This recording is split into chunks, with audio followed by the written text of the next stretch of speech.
Um, I thank God for you being here today. Pasensya na, I only have a few minutes because we have to prepare for session. Actually, sinabi ko no media. I just wanted to see kamusta yung mga pulis sa labas dahil napaka-init and just assure them that we appreciate their work. But I should have known better. There's media everywhere. So that's why I'm here. So siguro 3 or 4 questions.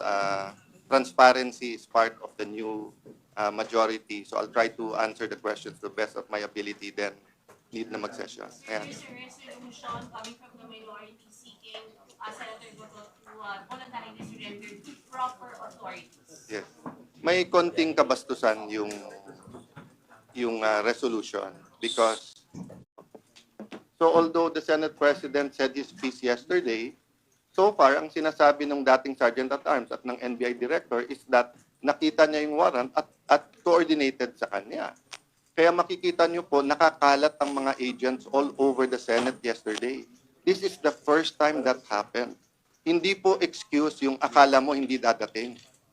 Pwede ba yun, akala mo hindi dadating? Pag may dumating dito, may dalang warrant. Kung may dumating dito, may dalang warrant for Senator Soto, for my sister, for Senator Jinggoy. Di ba? I will tell them, we will assist you. You can serve it. Oh, if the senator claims that he was denied due process, we'll allow him to file whatever sa court. Pag na-exhaust na yon at hindi, at meron pa rin na warrant of arrest, this is a foreign warrant of arrest. We don't even know if it's valid or hindi. But how will you be treating this, sir? So from the opposition, is it up for debates later? Will you be voting, sir? We're the majority, sorry. The new majority, I'm so used to calling ourselves the minority, will meet on it, but even if 24 signed, that doesn't mean we will agenda it right away.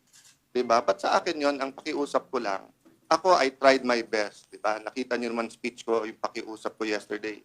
This is not the first attempt na hulihin siya or first attempt na to take over the majority. Pero parating may foul na ginagawa eh. Hindi na statesman's-like eh, di ba? They could have asked us, they could have saw us, the 5, and asked, ano bang plano? They could talk to us. They could talk to Senator Bato. Nandiyan siya. Hanggang gabi, nandito kami. Hindi nga natutulog yung tao. Magpa-file ka ng resolution. Diba? Pang politika, yung ginagalit nila, base nila. Sir, you mentioned na mapupunta to sa ethics. No, I said possible if the investigation shows that senators plotted to keep another senator from attending the session. That's a criminal offense.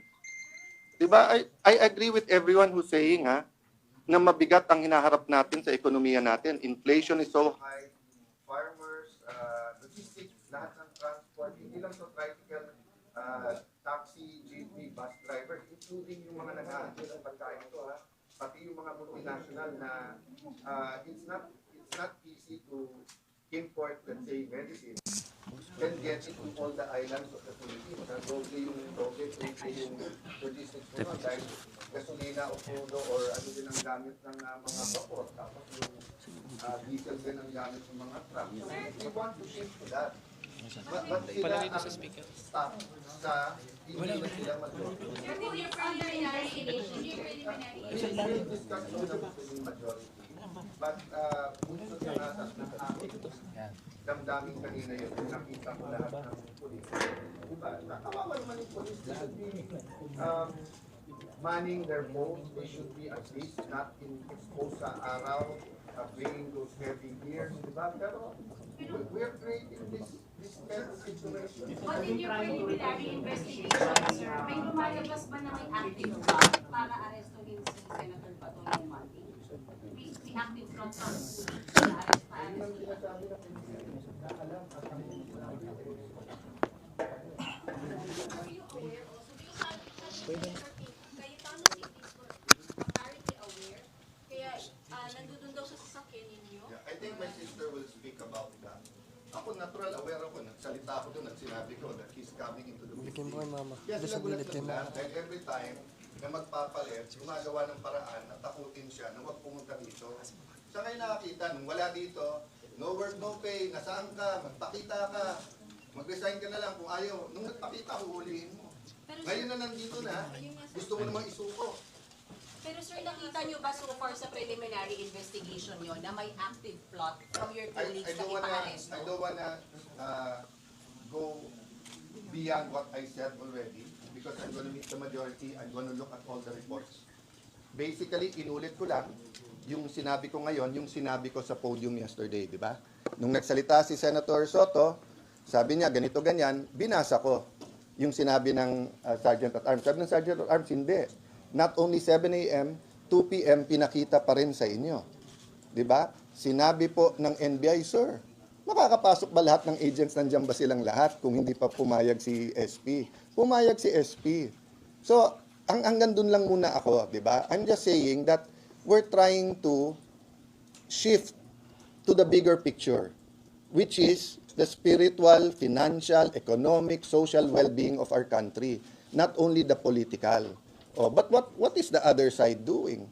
Sir, meron po bang active threat ngayon sa leadership niyo considering the fact na medyo magulo dahil dito nga sa We will assume that, di ba? Sabi nga nila, manipis ang majority namin. Ang sagot ko lang doon, mas mabuting manipis kaso sa makapal. Pero sir, Di ba? Majority nga kayo dati, makapal naman. Oh. What do you mean by that? Sabi niya, manipis ang majority namin. Oh. Oh, di ba? Okay. So, at the very least, yung pinaka-respeto natin sa kapwa senador, makapasok ka, you can use the facilities of the Senate, hindi ka sinusundan ng CCTV, hindi ka trinethreaten, hindi nag-iimbento ng mga accusations sa kapwa, di ba? Hindi tinatakot yung kasama mo sa majority. That's why I said nga, statesman-like sana, nagpalit, let's move on. Pero sa ginagawa nila ngayon, parang pinipilit nilang magsalita kami kung bakit tumagal ang palitan ng leadership. So, kung papalitan nila kami, all they have to do is go upstairs. Nung natalo ako kay Senator Pimentel ng 2016, nag-dinner pa kami kasama si PRRD with Senator Soto, Senator Lacson. I think Senator Pimentel was there. Nagkamayan pa kami sa Malacanang bago. Then I didn't go to the SONA. I didn't go here, sa SONA na ako pumunta. Oh.